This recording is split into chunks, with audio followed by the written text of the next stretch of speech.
मैं जानता हूं कि आपने अपनी फेवरेट एनिमे को खत्म कर दिया होगा, तो अगर आपको समझ नहीं आ रहा है कि अब देखना क्या है तो टेंशन मत लो, क्योंकि मैं इस वीडियो में आपको कुछ ऐसी एनिमे सीरीज के बारे में बताने जा रहा हूं जो अभी रिसेंटली ट्रेंडिंग में चल रही है और इसकी मदद से आप आसानी से अपने फ्रेंड सर्कल में रौनक काट सकते हो। तो शुरू करते हैं निंजा कामुई से। इसके लगभग 7 एपिसोड्स तक निकल चुके हैं, लेकिन हाँ, ये बच्चों के लिए नहीं है, क्योंकि जिस तरह इसके फाइट सीन्स में ब्लड को ग्लोरीफाई किया गया है वो सच में कमाल का है। और वो भी क्यों नहीं, इसे जुत्सु काइसेन के डायरेक्टर सुंगो पार्क ने डायरेक्ट किया है, तो गलती की कोई गुंजाइश नहीं है। और बात अगर इसकी स्टोरी के बारे में की जाए तो फॉर्मर निंजा जीव हिगन अपने निंजा क्लैन को छोड़कर अपना एक खुशहाल परिवार रूरल अमेरिका में बसाता है, पर इनका हंसता खेलता परिवार को मिटाने के लिए जीव हिगन का निंजा क्लैन पहले तो उसके घर में घुसकर उसके परिवार को खत्म करते हैं, फिर अंत में जीव हिगन को मौत के घाट उतारने के बाद अपना बदला पूरा कर लेते हैं। पर कहानी ऐसे थोड़ी खत्म होती है। ऐसे तो जीव हिगन अपनी मौत को धोखा देकर वापस जिंदा हो जाता है और अपनी निंजा ऑर्गेनाइजेशन को अपने हाथों से मारने के लिए पागल हो जाता है। तो मैं तो बोलता हूँ कि अगर आपको इसके बदले की कहानी में दम लग रहा है तो आप समय निकालकर इसे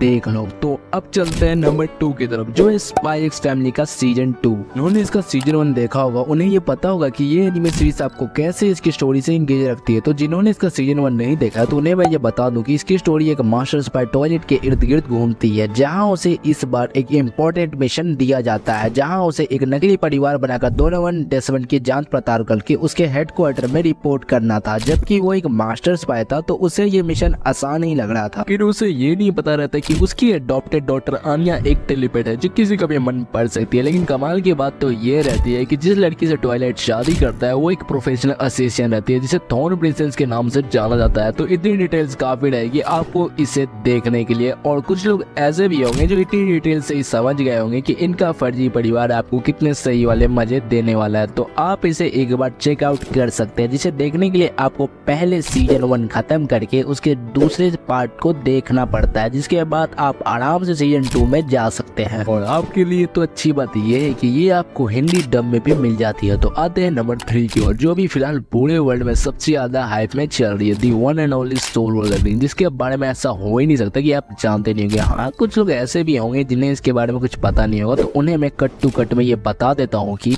मेन प्रोटोगनिस्ट जिसका नाम संग जिनू है, जिसे इंसानियत का सबसे कमजोर हंटर का टैग दिया जाता है, क्योंकि इसकी दुनिया में कुछ ऐसे दानव रहते हैं जो एक मिस्टीरियस पोर्टल से निकलकर इनकी दुनिया में तबाही मचा देते हैं। लेकिन उन्हें रोकने के लिए इनकी दुनिया में हंटर्स होते हैं जो इन्हें खत्म कर लोगों को बचाते हैं। पर जहां बात हमारे संग जिनू की करे तो वो इतना कमजोर है कि वो खुद कोई चोट लगने से नहीं बचा पाता, तो दूसरों को बचाने की तो बात ही दूर है। जैसा कि मैंने बताया कि वो एक हंटर है तो उसे रेट्स पे जाना पड़ता है, तो हमेशा की तरह वो एक नई रेट पे जाता है जहाँ हर बार की तरह उसका इस बार बच पाना नामुमकिन था, क्योंकि उसके सामने इस बार खुद मौत थी जो उसे अपनी आंखों से दिख रही थी, क्योंकि वो अंत में अकेला बचकर अपने आप को सेक्रीफाइस कर रहा था, जिसकी वजह से वहाँ के स्टैचू नाकाम करते हुए जिन्हों को दर्दनाक मौत देने लगते हैं। पर जब वो मौत के करीब रहता है तो बस वो यही चाहता रहता है कि काश उसे एक और मौका दिया जाता, जिसके बाद उसकी आंखें बंद हो जाती है। और जैसा कि मैंने बताया कि जिन्हों एक मेन कैरेक्टर है तो उसकी आंखें सीधा हॉस्पिटल में जाकर खुलती है जहाँ उसके सारे घाव भर चुके थे और अचानक से उसे अपने सामने एक स्क्रीन दिखने लगी थी। पर उसे क्या पता था कि वो स्क्रीन उसे इंसानियत का सबसे कमजोर हंटर से दुनिया का सबसे मजबूत हंटर बनाने वाली थी। तो ये एनीमे अगर आपको पसंद आ रहा है, जो बेसिकली आपको आएगा ही, तो मैं ये बता दूं कि ये आपको हिंदी डब में भी देखने को मिल जाता है। लेकिन हाँ, इसके एपिसोड ज्यादातर डिले पे ही चलते हैं, पर आप ज्यादा लोड मत लीजिए, क्योंकि मैं अपनी अपकमिंग वीडियोस में आपको ऐसे ही ट्रेंडिंग एनिमेस के बारे में बताता रहूंगा, तो